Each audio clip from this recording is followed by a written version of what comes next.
Yo, what is up, guys? It is Zach, or ZachTV here, and today I'm bringing you guys the best OBS Studio settings for recording. Let's get into it. When you're at settings, you want to just go straight to output, go to recording, because we're not worried about streaming, we're recording. So the type, make sure it's standard. The recording path is where it's your choice, it's where you want to dump your recordings. Don't check generate file name without space. The recording format is MP4. The audio tracks, that's how many tracks you want present in your editor when you bring it into your editor. So like say one for your voice and one for the gameplay. The encoder, X264. The rescale output, that's not necessary because I'll show you in just a second. The rate control is CBR. The bitrate is 2500. Don't check use custom buffer size. Don't use a keyframe interval. CPU usage preset is just leave it very fast. Profile, none. Tune, none. Don't check variable frame rate, and don't do any X264 options. So go to, make sure your output mode is on advanced, or else you can't see any of this. Okay, so go to audio. This is how many tracks you have selected right here. So if there's two, then you'd only want to do 2, and you wouldn't want to do 4. If there's only 1, you wouldn't want to do 2. You get my gist. So I think on the newer OBS Studio, mine isn't updated. It really doesn't matter because the settings aren't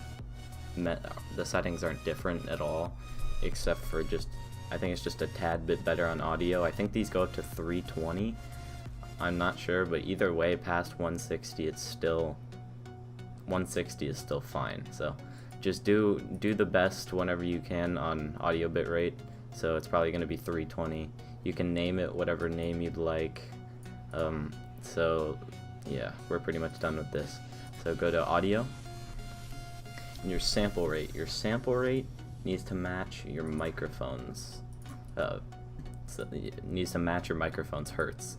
So you'd want to go to your microphone. You want to right click, go to properties, and you'd want to go to advanced. And in the advanced tab, you want to see that it's 44,100 hertz, and in this you'd want to do 44.1 hertz. So they match up, because if they don't match up, then there's going to be crackling in your microphone and it's not going to sound good. So that you would set your sample rate, set the channels to stereo. Your desktop audio device is usually speakers. 90% of people it's just speakers. For the mic, you don't have to do a desktop audio device too. That's just extra. This is your mic, so whatever mic you're using in your recording devices, just select that here. So in my case, it's a blue snowball. You can have up to 3 mic audio devices. You can have push to mute and push to talk, and their delay in milliseconds of your choice.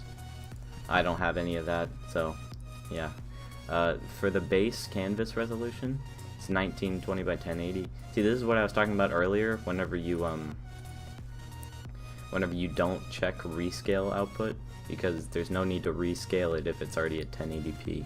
So you just leave both of these at 1080p, and you want to go to lengths of those. That's the best option out of all of them, and the common FPS value of 60, because you'd want to record it 1920 by 1080 at 60 FPS, and then you move on to your hotkeys. These are your preference too. I use just F9 and F9 for starting and stopping the recording. And then this is your scenes, or no, your sources, and you can like toggle to like show and hide them. I don't do that in any way. So this is what I was talking about for the sources. So I already made a test scene. So this is like your foundation pretty much. And then you can just add little sources to it. Like you can add an image media source, text, game capture, audio output capture. It's just like, this is where like you'll select what what game you want to show. So I have already like all these. This is H1Z1, GTA, Dead by Daylight, you know, and all that stuff. So what you'd want to do is you'd add, and you go to whatever you'd like. I'll just do game capture.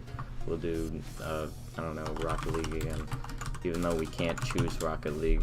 No, the name is already in use. So we'll do test 2. So you can capture any full screen application, which is the more simplistic way, because most games launch already in full screen. Or you can, what you do is you can't see the window, I mean you can't select the game window unless you have the game launched, and then it will just save from there.